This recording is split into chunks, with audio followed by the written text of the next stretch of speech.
Hey, boys and girls, welcome to the Flood Barrier Challenge.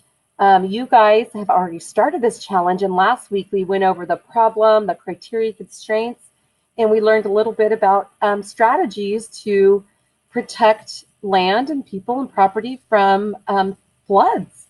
So we talked about New Orleans and what happened there with Hurricane Katrina, and we talked about different engineering strategies like levees and seawalls, sandbags, and those kind of things.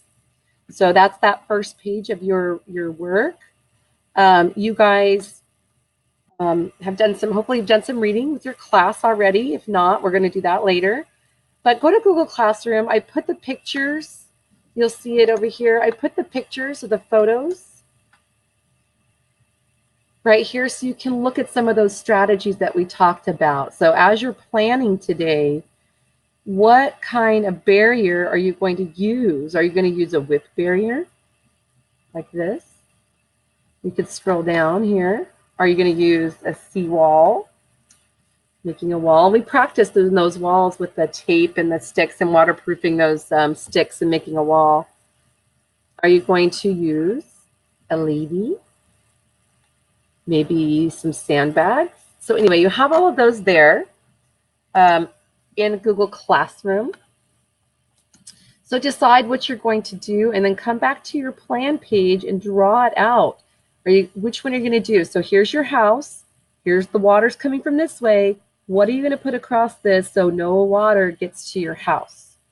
Which strategy are you going to use? And then once you decide, I want you to make a claim right here, and I want you to tell me, how will your design prevent water from changing the land? So you could say something like, I'm using sandbags, so if a flood comes, it's not going, it will protect my property at my house and my property, and it won't change that land there. So you're trying to prevent that from destroying the land around your house. How's it going to do it? Sandbags, levee, seawall. You guys make the decision and give me a sentence here saying what you're going to do and how that's going to prevent from changing your land.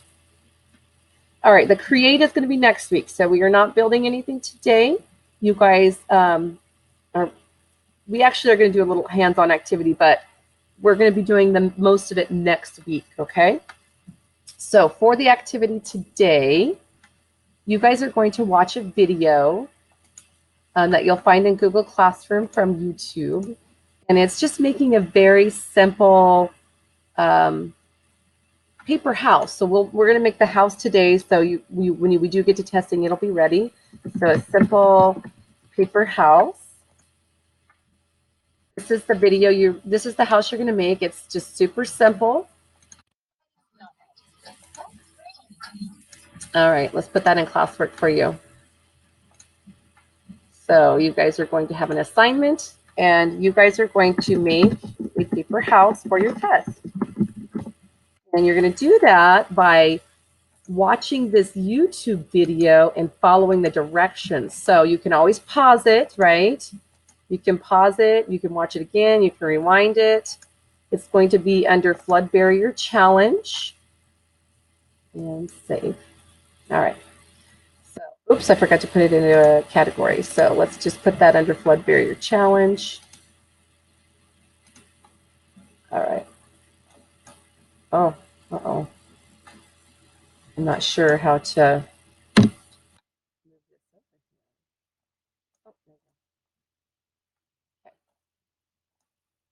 All right, so make a paper house. Oh, I did it in there twice. Darn it. Anyway, there's your video. It's in there. Use it to make your little house. The paper is here.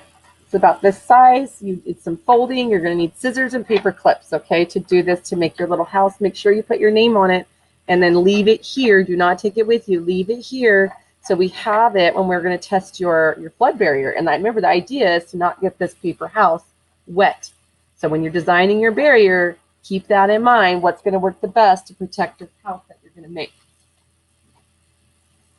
All right, so quick, that's it. I hope you have fun. If you have extra time, you can do some more research on water barriers and flooding and that kind of stuff. And maybe even like how does water change the landscape? How does it change the land? You know, we know floods change it in many ways, so maybe do a little bit of research that with your teacher. All right, you guys have a good day, and please behave.